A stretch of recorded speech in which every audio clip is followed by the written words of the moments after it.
வணக்கம். கோவை நீலகிரி செய்திகளுக்காக செய்திகள் வாசிப்பது சரவணன். நடந்து சோர்வாகிவிட்டது. பச்சை புல்வெளி பஞ்சுமெத்தை போல் உள்ளது.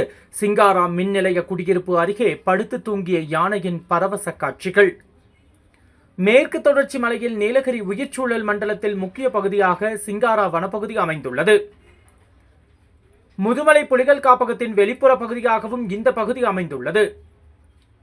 கர்நாடகம், தமிழ்நாடு, கேரளம் ஆகிய மாநிலங்களின் வனப்பகுதிகளில் வாழும் ஆயிரக்கணக்கான யானைகள் உணவு உள்ளிட்ட தேவைகளுக்காக செல்லும் வழித்தடத்தில் முக்கிய பகுதியாக சிங்காரா அமைந்துள்ளது.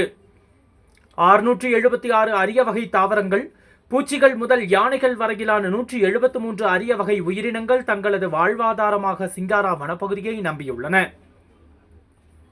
உயிரியல் மற்றும் சூழலியல் அடிப்படையில் மிக முக்கியமான பகுதியாக கருதப்படும் சிங்காரா வனவிலங்குகளின் சொர்க்கபுரியாக திகழ்கிறது. இந்த நிலையில் நேற்று இரவு நடந்து சோர்வாகிவிட்டது என்று, பச்சை புல்வெளியை கண்டு பஞ்சுமெத்தை போல் உள்ளது என்று சிங்காரா மின் நிலைய குடியிருப்பு அருகே புல்வெளியில் படுத்து தூங்கிய யானையால் பரபரப்பு.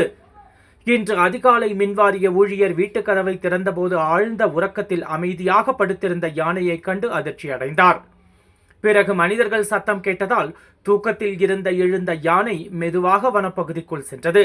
யானையின் பரவச காட்சிகள் தற்பொழுது வைரலாகி வருகிறது. கோவை நீலகிரி செய்திகளுக்காக எமது சிறப்பு செய்தி ஆசிரியர் தமிழ் வெங்கடேசன்.